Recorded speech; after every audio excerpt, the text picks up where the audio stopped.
هذا اقوى وابن بتيفور تنجموا تحضروهم للعيد، روسيت ناجحه 100% ويجيكم هشوش يعمل الكيف. يلا تبعوني. نركضوا 250 جرام زبده لينه، ونزيدوا عليهم 125 جرام سكر محور، نحطوا عظمتين ساشي سكر فاني ورشه صغيره ملح ونخلطوا مليح. بعد نزيدوا 325 جرام فارينه و15 جرام نشاء ونخلطوا بالسياسه.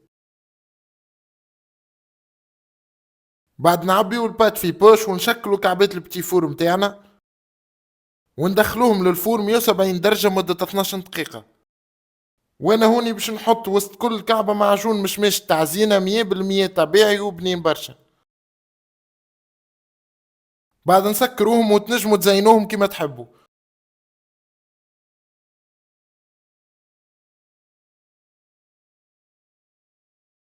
وهكا نكون تحصلنا على أبن بتي فور، وما تنسوش تجربوهم تعطيوني رايكم فيكم عطير وشهية طيبة.